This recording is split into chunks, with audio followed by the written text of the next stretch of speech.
It's Wednesday, the 12th of March. Welcome to the PDB Afternoon Bulletin. I'm Mike Baker, your eyes and ears on the world stage. Let's get briefed. First, amid a series of destructive protests and a rash of vandalism aimed at Elon Musk's electric car company Tesla, President Trump said those engaging in such acts should be labeled as domestic terrorists. Later in the show, the Kurdish-led militia that controls northeastern Syria has agreed to merge its military and civilian institutions with the new Islamist government in Damascus. That's marking a major breakthrough for the country's post-Assad leadership. But first, today's afternoon spotlight. President Trump is coming to the aid of one of his key political allies, that would be Elon Musk, threatening to label violence against Tesla dealerships as domestic terrorism.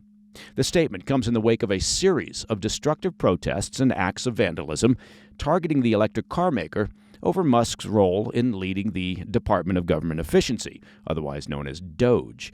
DOGE, of course, has undertaken sweeping cuts to the federal government workforce. And apparently, the protesters feel that an appropriate response to downsizing a bloated government is to engage in violence and destruction of property.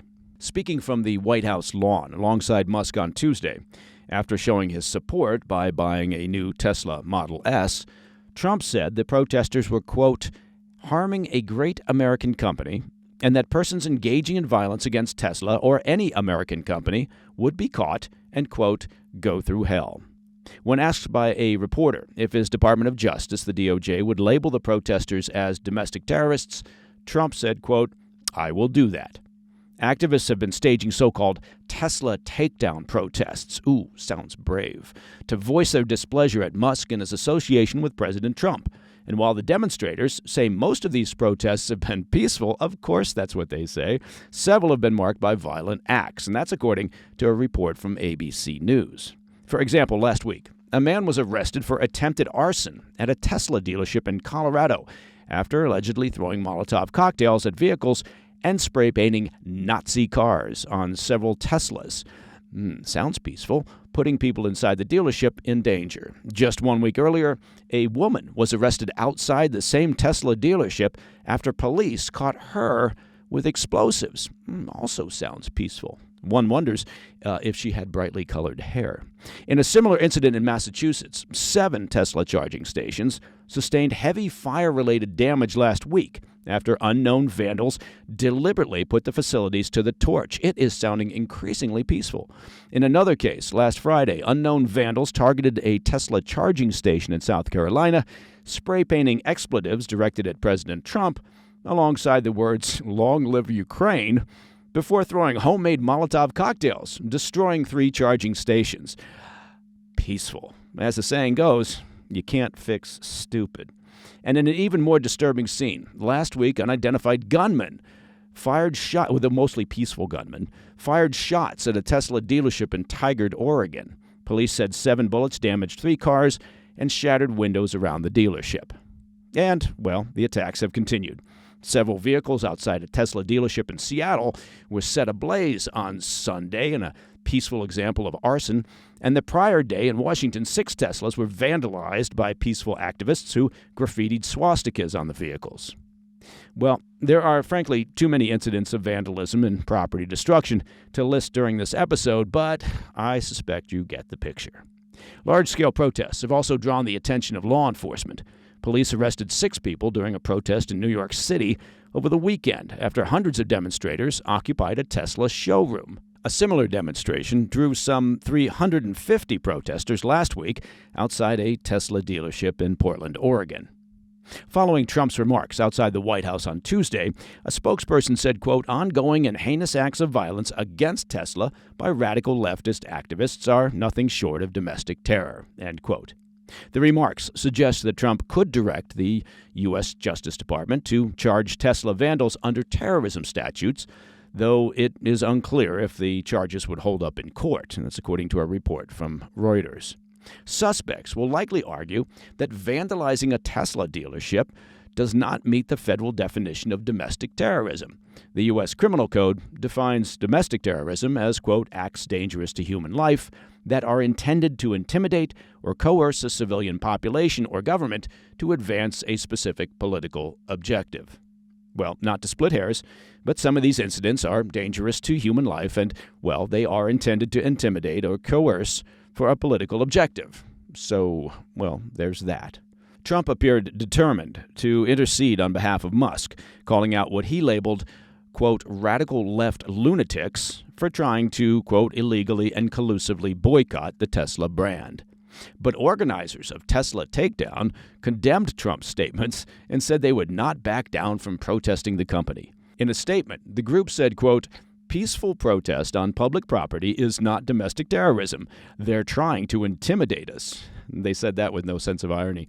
We will not let them succeed, end quote. The group added, while yes, some of our protests have involved arson, shooting up vehicles, throwing Molotov cocktails, carrying explosives and other violent acts, we think we can gaslight the public into imagining we're just engaging in peaceful protests, end quote. Okay, fine. That last little bit was made up. All right, coming up next, the Kurdish-led militia that controls northeastern Syria has agreed to merge its military and civilian infrastructure with the new Islamist government in Damascus. I'll be right back.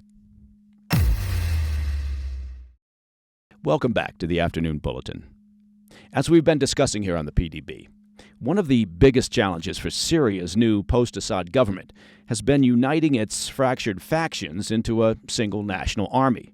And to that end, well, it looks like the new government has made some progress. On Monday, the Kurdish-led militia controlling northeastern Syria agreed to merge its military and civilian infrastructure with the new Islamist government. And that's a major breakthrough for Damascus as it tries to assert national unity amid ongoing instability.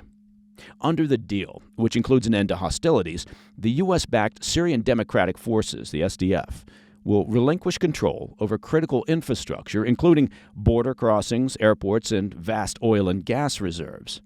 In exchange, the Kurdish minority is officially recognized as, quote, an integral part of the Syrian state, with assurances of political representation and governance participation. An SDF commander hailed the agreement as, quote, a real opportunity to build a new Syria, framing it as a step toward securing rights for all Syrians. But beyond the rhetoric, the move represents a tactical shift that could ease tensions with Turkey and its allied factions, both of which have long opposed Kurdish autonomy in Syria. For Ankara, the SDF's dominant faction, the Kurdish People's Protection Unit, has always been a non-starter. Turkey views the group as an extension of the Kurdistan Workers' Party, the PKK. That's a terrorist organization that has waged a decades-long insurgency against the country. While the PKK's imprisoned leader called for a ceasefire last month, Turkish officials made it clear that any Kurdish-led entity in northeastern Syria must be dissolved and fully integrated into the new government. The agreement has already garnered international reactions. Saudi Arabia and Qatar praised the development as a step toward, quote, civil peace, while celebrations erupted in multiple cities, with Syrians expressing relief after years of conflict and uncertainty. But the security landscape does remain volatile. In western Syria, sectarian violence continues to fester. Over the past week, mass killings of Alawite civilians during clashes between security forces and Assad loyalists sparked calls for international intervention to protect religious and ethnic minorities. Meanwhile, in Syria's southern province, some Druze remain defiant, refusing to disarm, as reports suggest their leaders met with interim president and former al-Qaeda member Ahmed al-Sharaa in Damascus on Monday to discuss a potential deal similar to the one reached with the SDF. Israel, meanwhile, has not been quiet. Officials in Jerusalem have warned that they may intervene militarily to safeguard Syria's Druze population from the new Islamist-led government, which Israeli intelligence regards as a growing security threat. As of now, the SDF controls more than 18,000 square miles in northeastern Syria, and that's an area roughly the size of the U.S. states of Vermont and New Hampshire combined. And the SDF operates several prisons housing some 10,000 Islamic State fighters. With Turkish-backed factions continuing to stage attacks in the region, SDF leaders caution that their forces are being stretched thin, heightening the risk of an Islamic State resurgence. With this latest agreement, Damascus has secured an important victory in its bid to stabilize the country, bringing a powerful Kurdish force under the national umbrella. But, as you might imagine, obstacles do remain. Turkey's opposition, lingering ethnic and sectarian tensions, and the ever-present specter of terrorism suggest that Syria's long road to lasting peace is still a long road and anything but assured. And that, my friends, is the PDB Afternoon Bulletin for Wednesday, the 12th of March. Now, if you have any questions or comments, please reach out to me at pdb@thefirsttv.com. And as the old saying goes, to listen to the show ad-free, well, become a premium member of the President's Daily Brief by simply visiting pdbpremium.com. I'm Mike Baker, and I'll be back tomorrow. Until then, stay informed, stay safe, stay cool. Hey, thanks for tuning in. If you enjoyed this video, don't forget to hit that like button and leave a comment, a really positive, nice, and kind comment. That would be appreciated. And if you're not already subscribed to our channel, make sure to subscribe and turn on notifications so you don't miss any of our daily updates.